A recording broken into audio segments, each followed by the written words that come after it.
Hi guys, good morning, good afternoon, good evening. Welcome to SMC with Arewa. My name is Arewa. I welcome you to Social Media Court with Mwah. Thank you guys for joining me once again. My name is Arewa, like you all know. I welcome you to another episode of I Am a Bo with Arewa. Bebonu with Arewa. Gossip gist with Arewa. Ofofo aproko with Arewa. Gẹ́gẹ́ bí mo ṣe jẹ́ chair lady, ambassador of àwọn olófòfò worldwide. Oyè tí mo gbà ni. Ma tó wúyè very soon. Ma tó wúyè. Ẹ̀yin náà lè máa donate owó tá máa fi wúyè oyè tí mo gbà. Ambassador àwọn olófòfò worldwide. That is my chieftaincy title. We'll crown very soon. I'm a wúyè very soon. Thank you once again for joining me. Don't forget, for any of your advert, support, donation, or any discussion whatsoever, my contact is going to be down below in the description box, and I'm also going to leave it lying around in the comment section area. I'll be on the screen anyway. Thank you once again, guys, for joining me. My name is Arewa, as you all know. If you are new, welcome. I hope you stay. And for the returning fans, thank you for stopping by once again.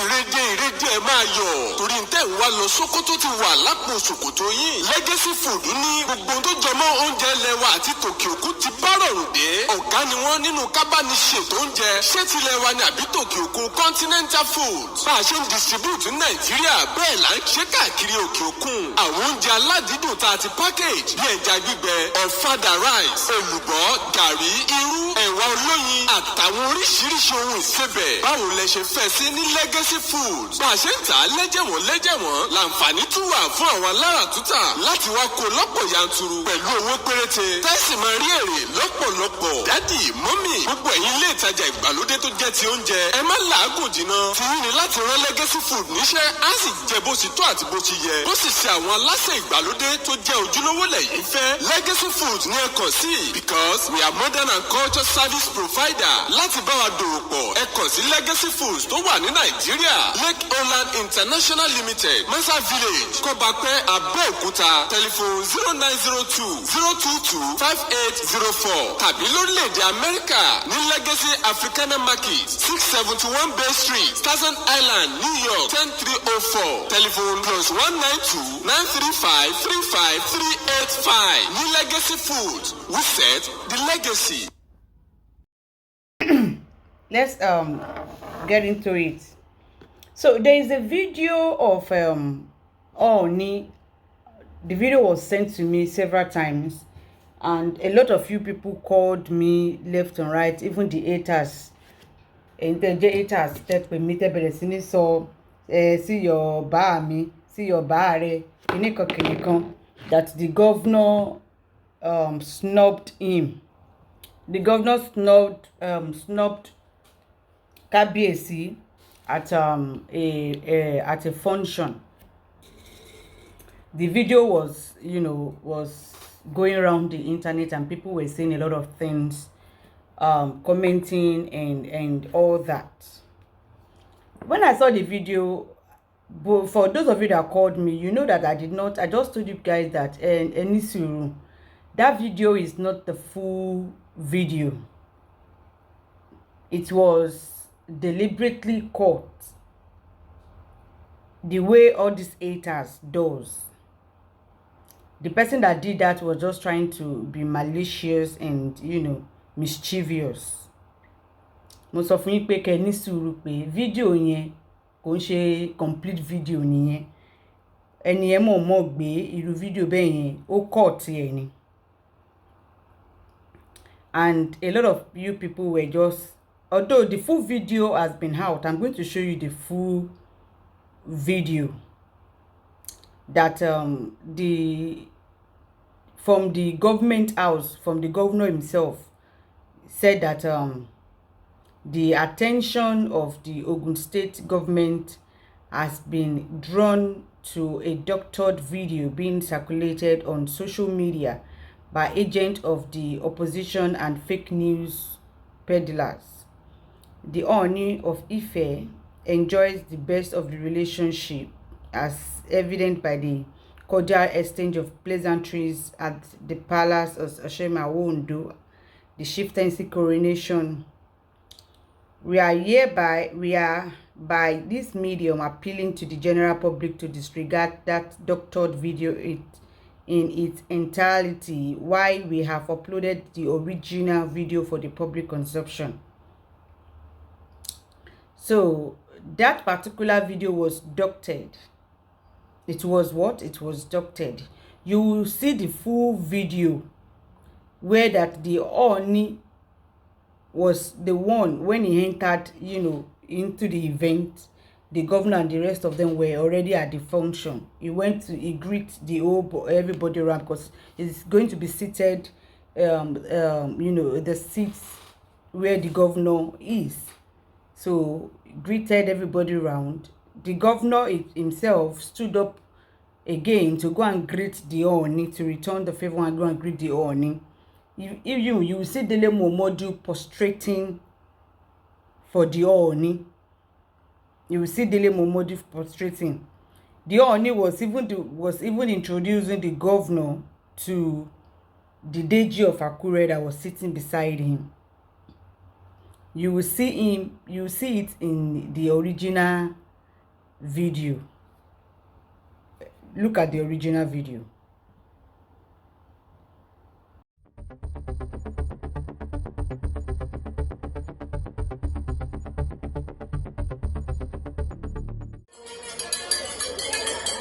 Yes, as the chairman of the event said, we will have to continue to recognition. What you have happening and the rhythm you are hearing, that's the award you are.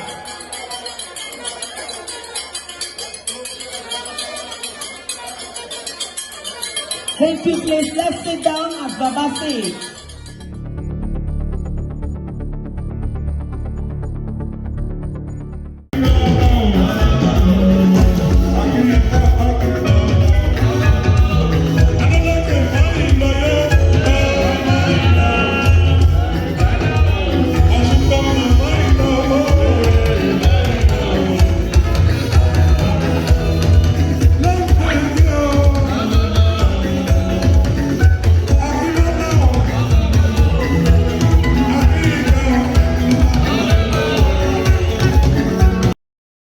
I'm sure you've seen the original video. The funniest thing is when that the doctored video was posted with a lot of people commenting. Oh, Shenila knew that Abike too was commenting. Let me read the comment of Abike. She said, Kábíyèsí bàbá mi, olórí adé gbogbo. There are too many things wrong in this singular video. You are sighted standing to greet the governor while others were still seated, yet they could see the governor coming too, but self-respect themselves in public. You were sighted stretching across the table with your whole body just to greet His Excellency, yet he, either intentionally or not, snubbed you to attend to those seated. Secondly, those that are seated, after you only greeted him because His Excellency gestured to greet them first, and not them stretching across the table with their whole body first to acknowledge his arrival. Baba mi, the moment you saw what happened, either is your close pal or not, you should have taken back to your seat immediately and let him come back to you in a more honorable approach, and not you standing for his return after greeting others and watch them settle back in their seat. This is an eyesore, whichever way it is translated. Look at the guy on the extreme end of your roll. He only put out his hand to his chest to greet the governor, not stretch his entire body or arms across the table to greet. This happened too many times often. Abike, you need to help us bring out where this has happened oftentimes, that the Ooni is stretching his body to be greeting the governor for Osun State. You need to bring it out with this your comment. This happened too many times often, and the Yoruba race are not happy with it because of the love they have for your throne. A kì í dúró kí wọ́n nífẹ̀ẹ́ Ọọ̀ni, a kì í bẹ̀rẹ̀ kí wọ́n nífẹ̀ẹ́ Ọọ̀ni ni wọ́n máa ń wí, kì í ṣe Ọọ̀ni ni ó máa kí wọn ní ìdúró níbẹ̀rẹ̀. Kádé pẹ́ o bàbá, Ọlọ́run á wà pẹ̀lú yín. Imagine that comment from Abike. When I saw that Abike comment, I first of all laughed and said, ara ń ta Abike. It was obvious in that her comment that ara ń ta Abike. Òun ló ṣe make comment bẹ́ẹ̀ yẹn sí bàbá. Òun ló ṣe comment sí irú public space bẹ́ẹ̀ yẹn sí bàbá, indirectly insulting Kábíyèsí directly, not even indirectly, directly insulting Kábíyèsí. Because Aranta, you know, Baba has cut ties with her. She is no more welcomed in the palace.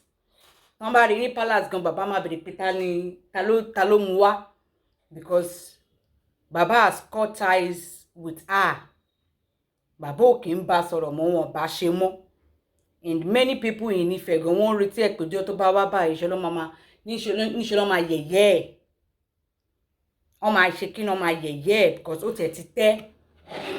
Many of atrocities in the palace, bó ṣe fẹ́ da gbogbo ààfin rú, tó ṣe fẹ́ máa forí olórí kan gbá kan, folórí ilé ìgbá kan.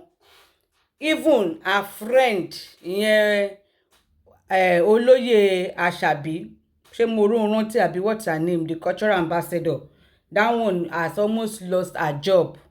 Abi she has even lost it because another person is the cultural ambassador to Kábíyèsí now. That one has even lost her. That one is a tight friend of Abike.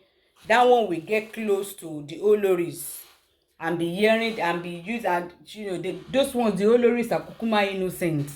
Ìyẹn máa clinch pẹ̀lú àwọn olórí, a máa gbọ́rọ̀ wọn. Àwa ló máa fàbọ̀ fún Abike. Àwa ló máa rojọ́ yẹn fún Abike tó bá ti wọ́n. You know the Oloris don't even know anything. Ìyẹn olóyè Mòróró Àṣàbí yẹn á clinch mọ́ àwọn olórí yẹn, a máa gbọ́ ọ̀rọ̀ wọn. Àwa ló máa fàbọ̀ fún Abike because Abike is a tight friend. Abike is what? A tight friend. Àtìgbà tí Abike ti play odidi voice note Kábíyèsí, àtìgbà yẹn ni ó ti tẹ́ ní palace tí gbogbo èèyàn ni ó ti tẹ́, and Baba has cut ties with her. Ó ṣàfẹ́ di olórí by force by fire. She wants to be recognized as an olórí. Dẹ̀ ṣe kí ni? Tọrọ ẹ̀. The only olórí that we married from Ìjẹ̀bú is olórí Tèmítọ́pẹ́. Òun dẹ̀ ni last. Àbíkẹ́ ò kì í ṣe olórí. Bàbá ò lọ sanwó orí ẹ̀. Dànù ẹ̀ débi pé a fẹ́ lọ sanwó orí ẹ̀. She's not olórí. Bó ṣe wá expect kan máa regard òun gẹ́gẹ́ bí olórí ni kò yé èmi. Well, because of one of our members that is always calling her olórí Faramade àbí Faramẹ́pọ̀n, whatever the wàhálà tí wọn àtàwọn yẹn nìyẹn. Òun ṣe olórí palace bàámi kò lè fẹ́ láyé àti láyé. Láyé àti láyé. I was even surprised that when she came to Nigeria that I've never even seen her approach the palace of Ijebu-Ode that she comes from. I've never seen her approach the palace of Ijebu-Ode.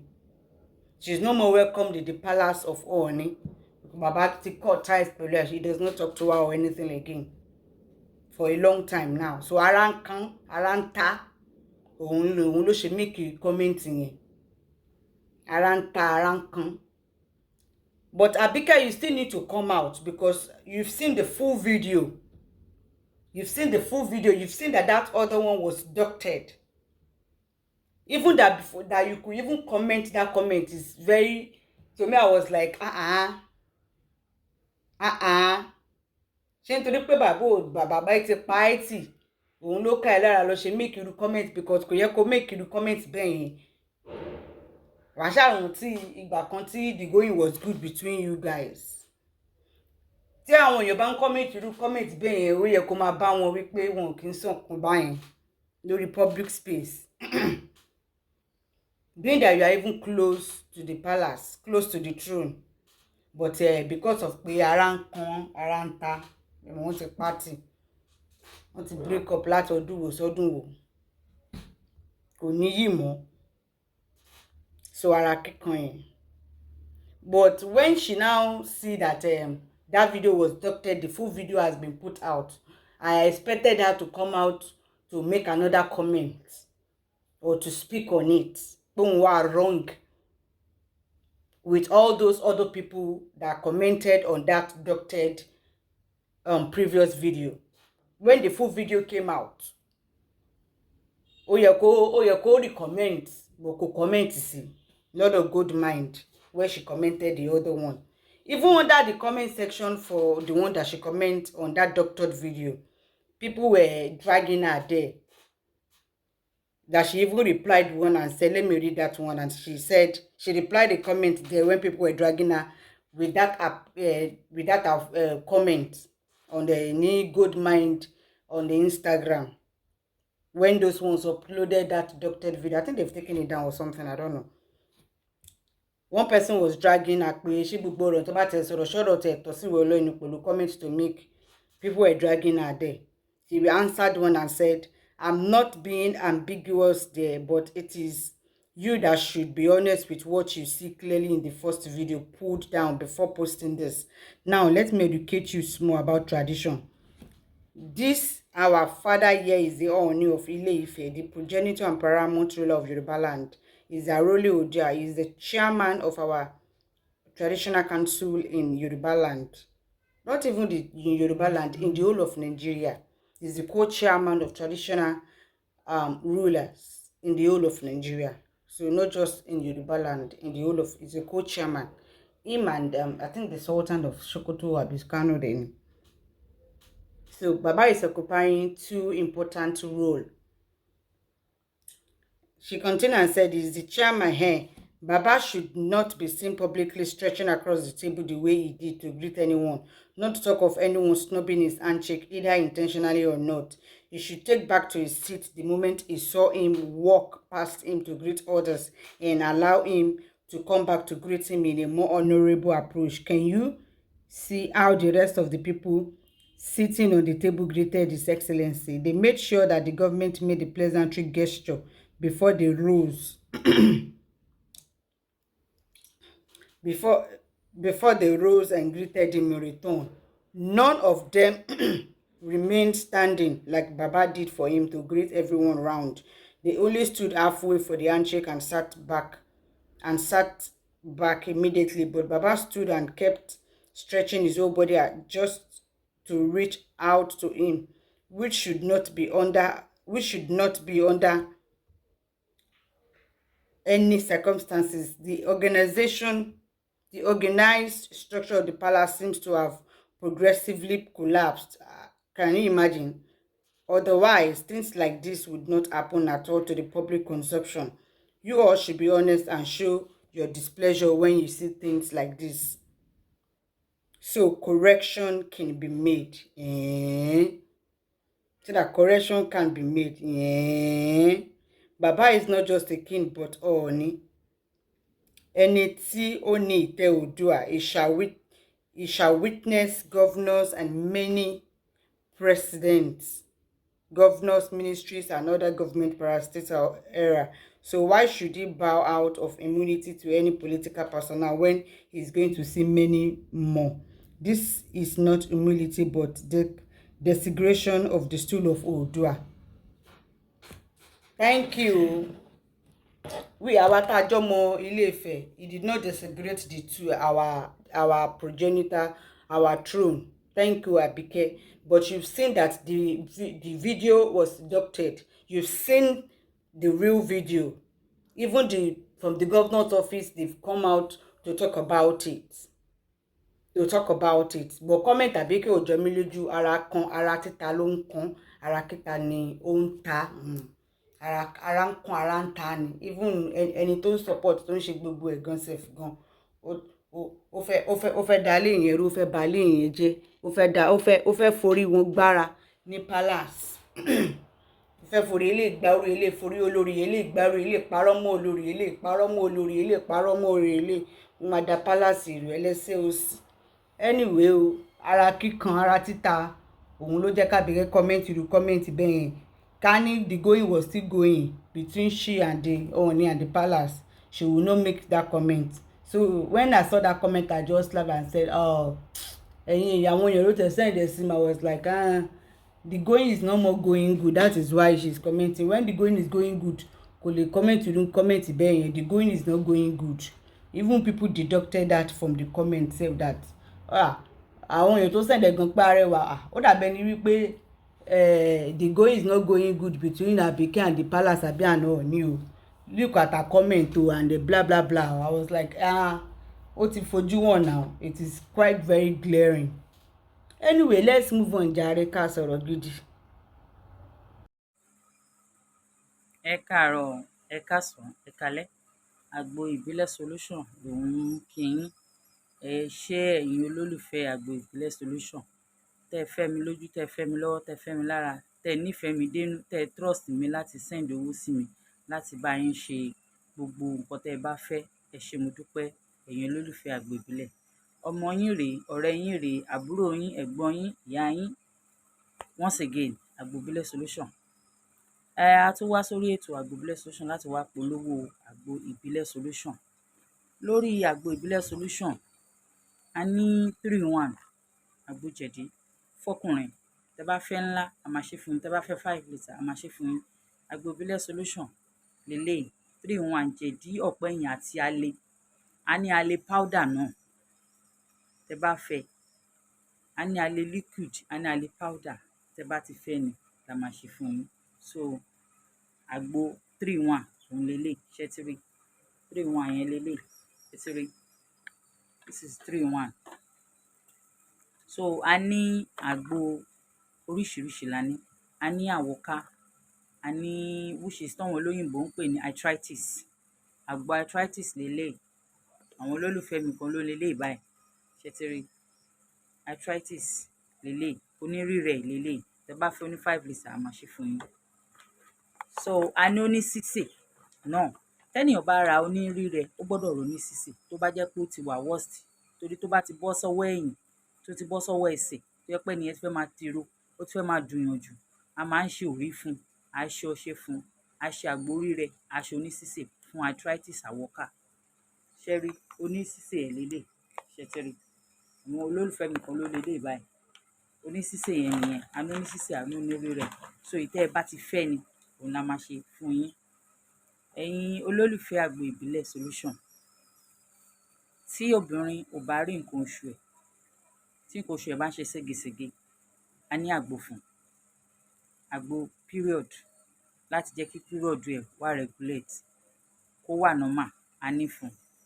A ní àgbo infection fọ́kùnrin, a ní àgbo infection fóbìnrin, a ní àgbo high blood pressure, sísè àtọnírírẹ̀, a ní àgbo diabetes, sísè àtọnírírẹ̀. Tẹ́ bá ti fẹ́ ni la máa fún yín.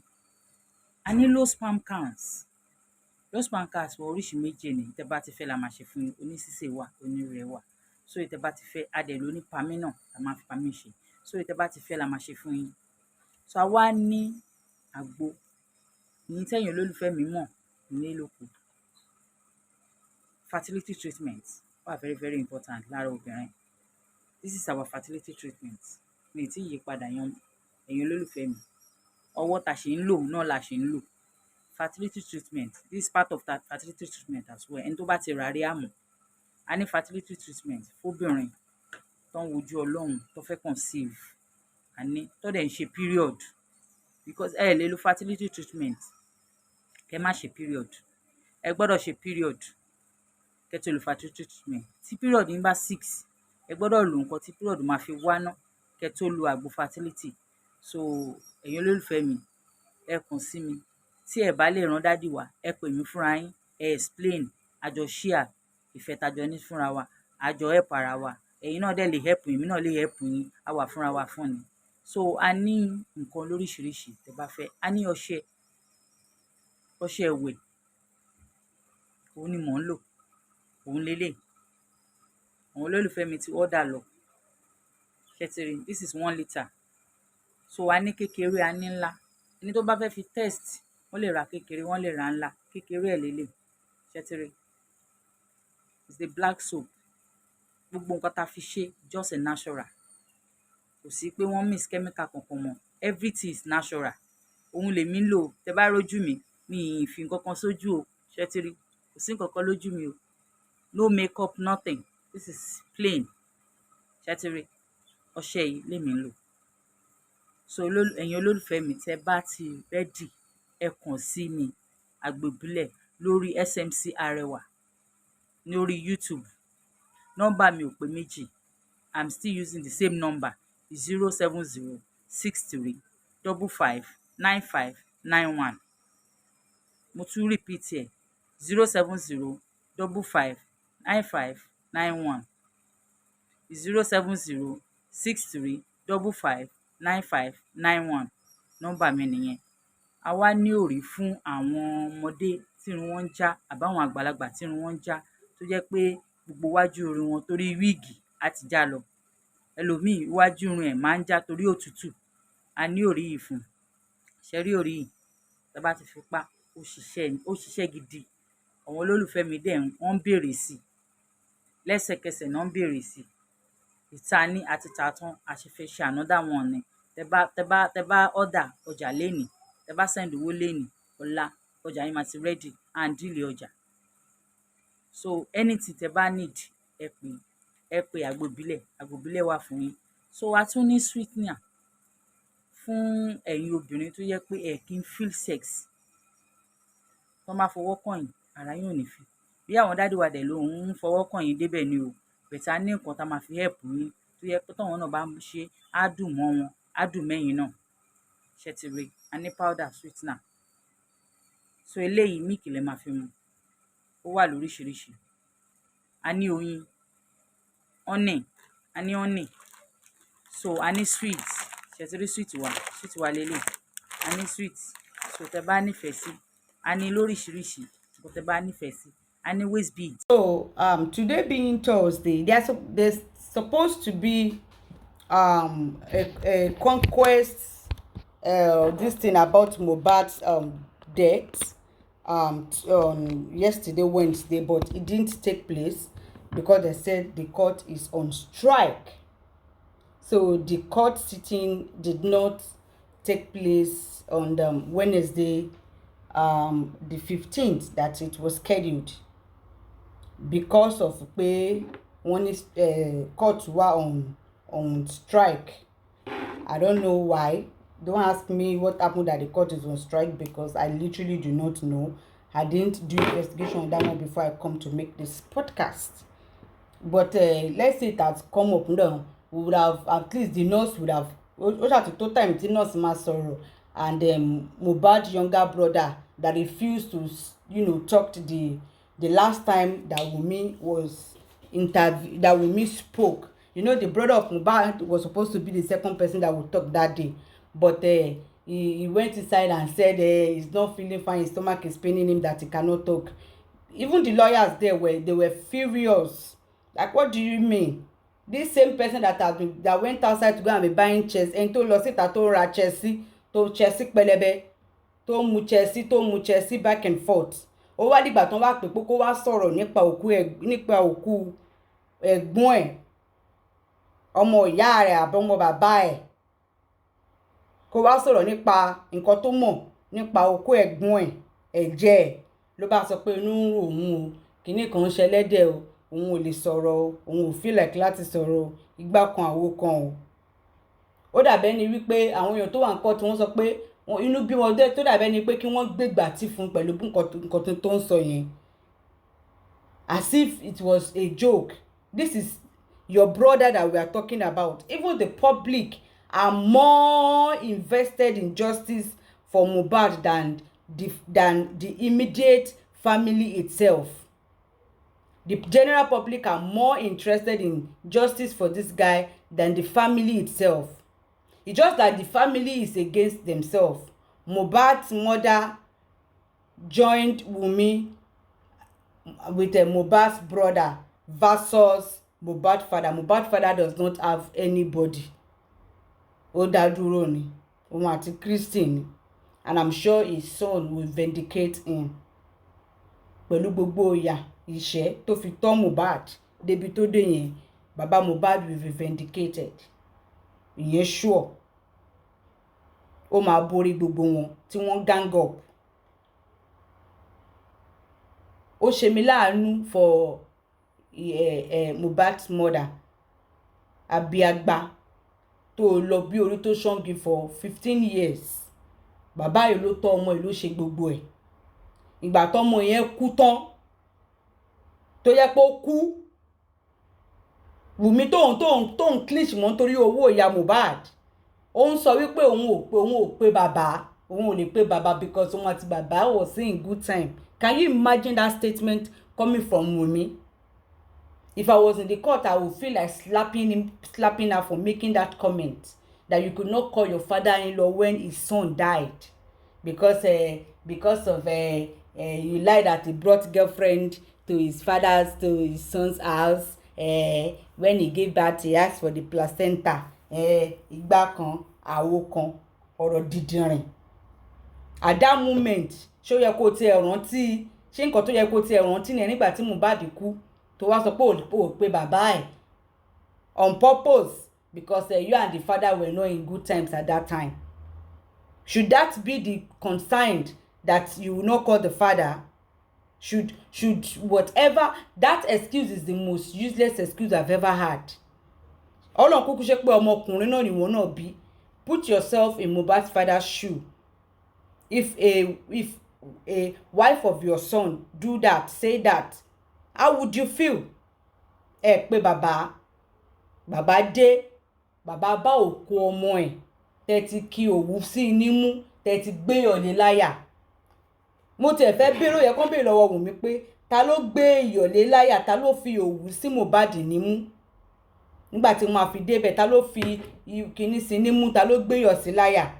Because tó parọ́ pé ìgbà tán fẹ́ lọ sí bàbá ò sọ fún ìgbà tán gbé, as if she was not there, as if she was not in that house. As if she was not in that house, as if she was not there.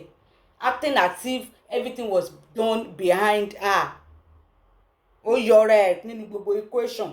Wọ́n ti béèrè pé àgbà tọ́kọ ẹ ti fi ẹṣọ ọkùnrin míì ti gorí ẹ, ó mute kò lè sọ̀rọ̀.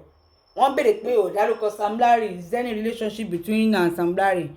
Wùmí ò sọ̀rọ̀, ó dákẹ́, ó mute. Ó ṣe kíni, ó dákẹ́, ó mute.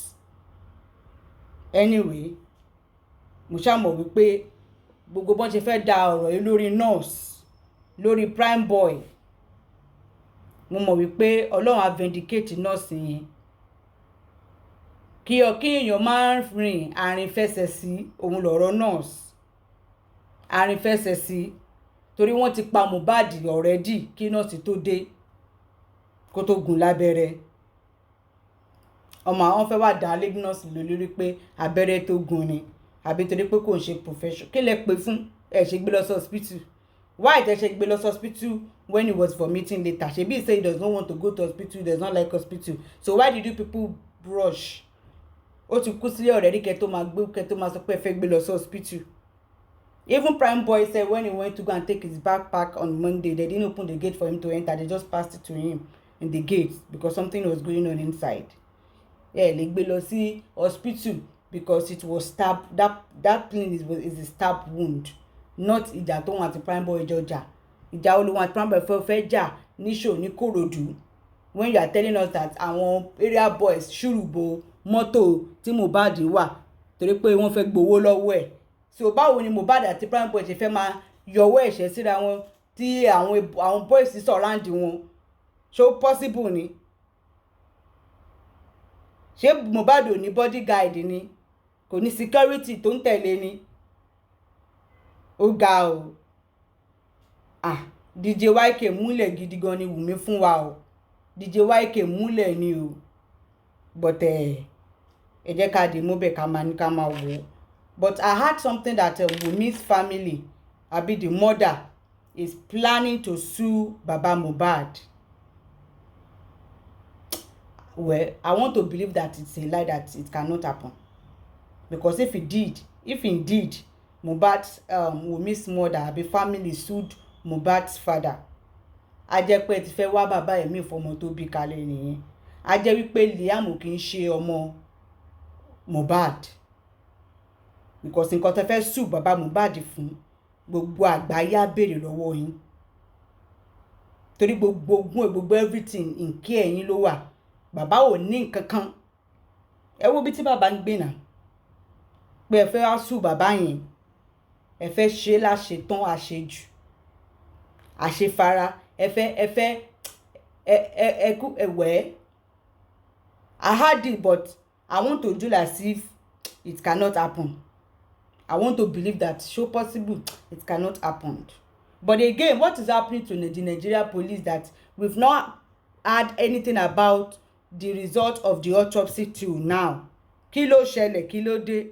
My live podcast, I said the family should go and take the corpse. Kán lọ gbé òkú ẹ̀ ní teaching hospital tó wà. Kí wọ́n lọ gbé fún private hospital láti ṣe. Èló ni wọ́n fi ń ṣe autopsy. If the government is not turning up, the police are not bringing the autopsy result, let the family go and conduct their autopsy by themselves and pay for it. They've donated a lot of money. Ẹ mọ iye owó tán ti donate fún Wunmi ni. Ẹ mọ iye owó tán ti donate fún ìyá Mohbad ni. Tó yẹ pé gbogbo ìtàn donate fún ìyá Mohbad, ó máa korò lẹ́nu ẹ̀ ni. Oúnjẹ ọmọ tó fẹ́ jẹ tí ò jìyà yé lóró máa korò lẹ́nu ẹ̀ ni. Kán donate millions fún gbogbo àgbàná máa wọnú ẹ̀ fún ìyá Mohbad. Ó ṣú ọ̀pá àgbàná ni, àgbàná máa wọ gbogbo owó tán bá donate fún ìyá Mohbad, àgbàná máa wọnú ẹ̀.